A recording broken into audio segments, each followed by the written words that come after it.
Welcome back to the channel, lads and ladies, and I just had, well, first off, I've been pretty ragey today, just because my internet went down.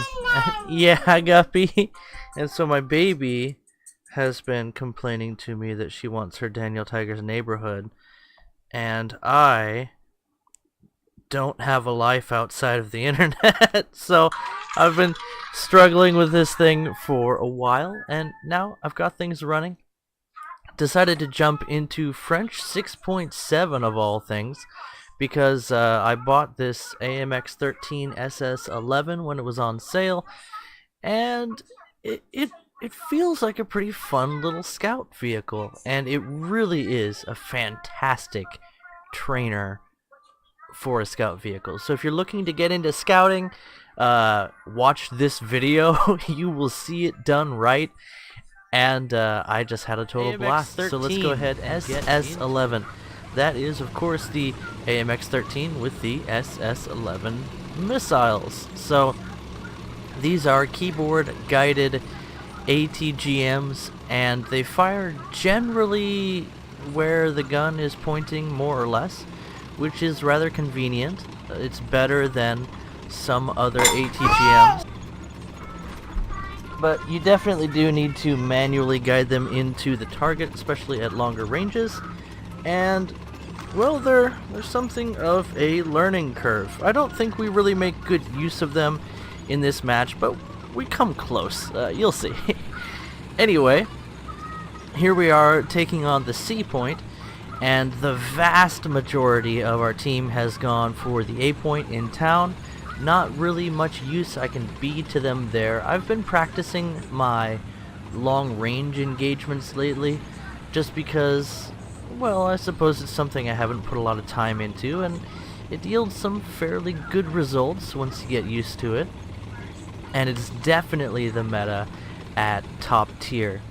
The vehicles in-game perform so much better when you use them in an active sniping role. So I'm going to try and just be cool for a while here and let the match progress, find out where some of the enemies are.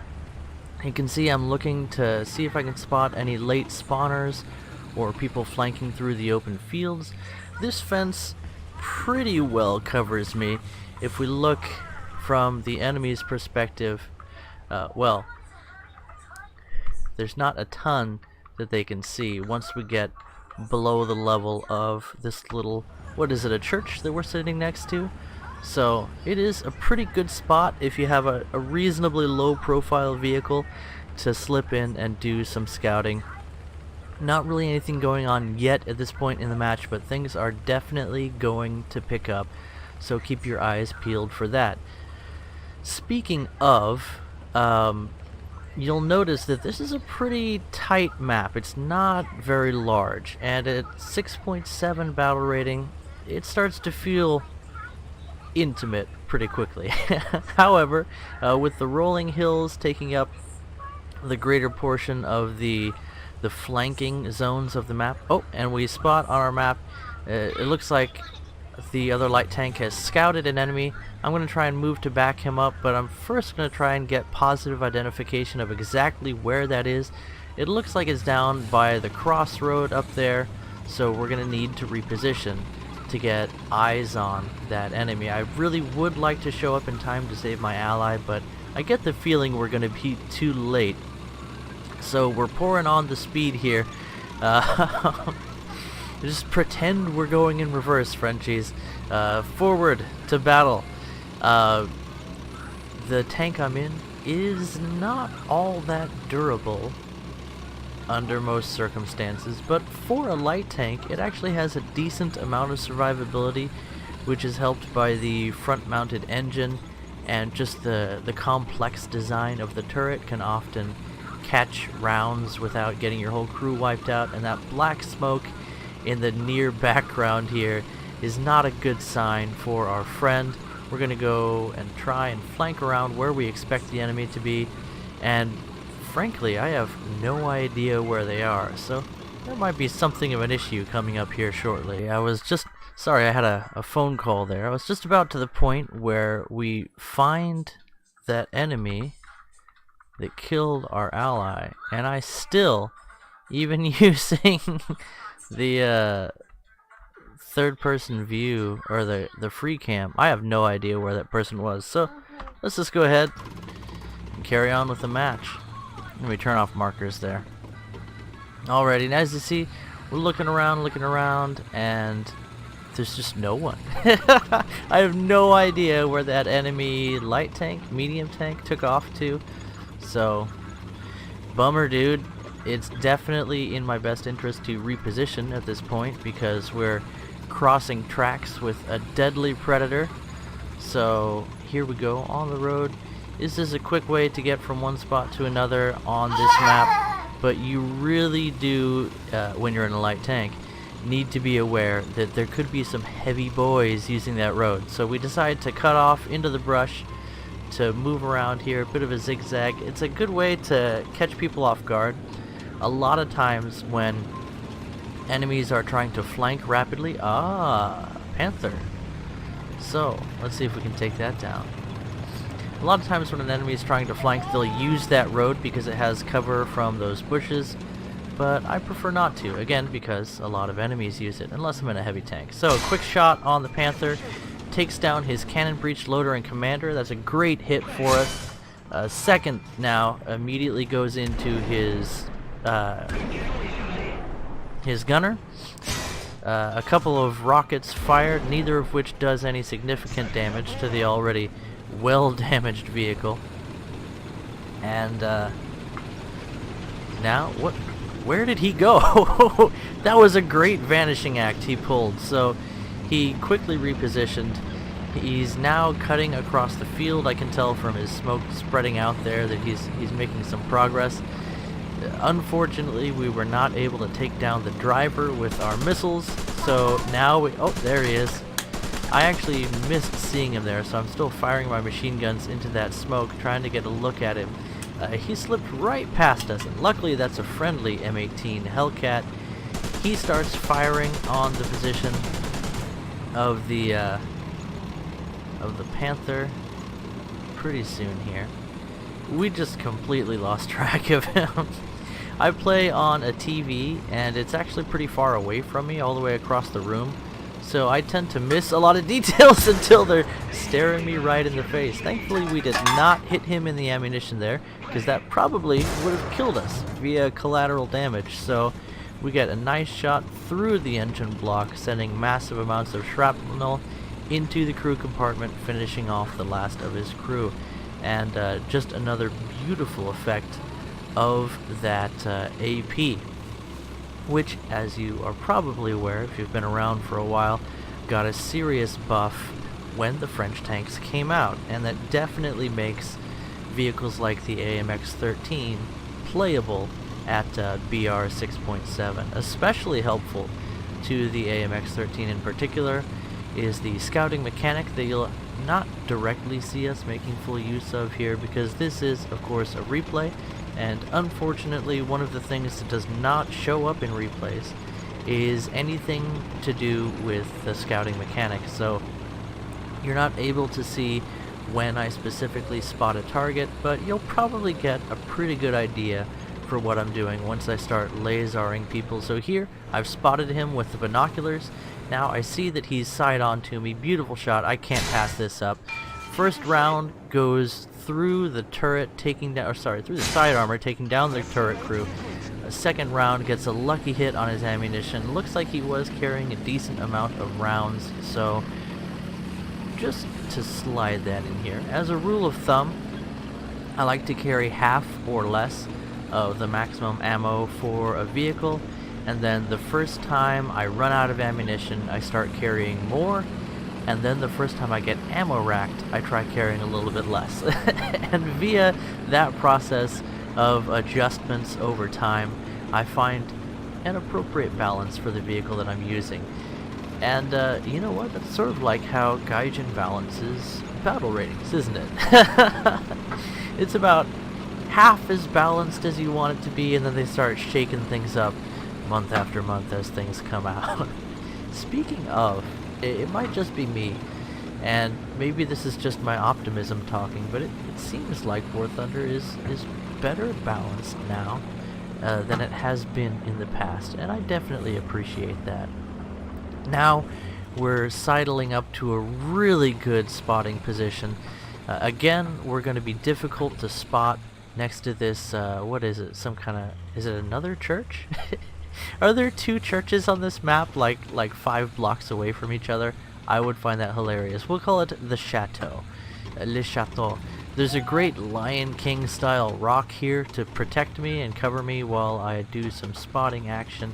And this is going to make up the majority of the rest of the match, sorry. And this is really my strategy with the AMX-13. As mentioned before, and in keeping with the idea of a light tank, our goal is not to push the enemy and engage in open confrontation. As much as possible, we want to be the one to get the first shot off, to remain unobserved until, oh, hello there, Warbly boy, and a tiger as well, 2 friends. So I wait until the Warbly goes behind the house, then I aim on the tiger. I was aiming a bit too high, so I'm gonna have to take a second shot. Tiger is just booking it. Was he turning his turret toward us? We'll never know. As a beautiful ammunition explosion destroys every dang thing inside his vehicle, and the whirlwind, either having selected a long-term perch or being aware that the tiger was being targeted, does not decide to show himself. At this range, I'm not too terrified of a whirlwind. Even though the AMX-13 does not have the best armor, it's actually reasonably well protected at these kind of ranges from 20mm ammunition. Not quite enough lead there on the Panzer IV, trying to adjust, and again, we were just letting the adrenaline get to us. He's gone, but we did spot him. There's the Warble, and we fire a nice shot through the tree, taking down 3 of his crew, but I'm not sure how far forward he rolled after we took him in the driver there, and I really am not interested in slugging it out with anyone, even a whirlwind, in this situation, because even if he can't take me down, he could cripple me, track me, and expose my position to the enemy. So we pull back just enough to remain concealed. There we go. Before we could do anything to the Warble, he gets taken down by an ally. Now, Tiger 2P, just a bit too high there. We should have gone for the lower hull armor, but we were aiming just a bit high on the range. The tree takes down our rocket before we can make contact.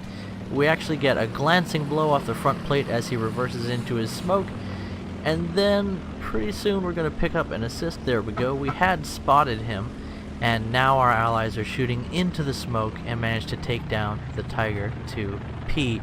At 6.3, it is an extremely deadly vehicle, carrying that long 88 and having among the best frontal hull armor of the 6.3 when it comes to heavy tanks. Now a Panzer III, just too easy. He's not going to have enough time to turn his turret around, and he gets taken down by a second shot that comes in from an ally. We were getting some great support from our allies on the front line.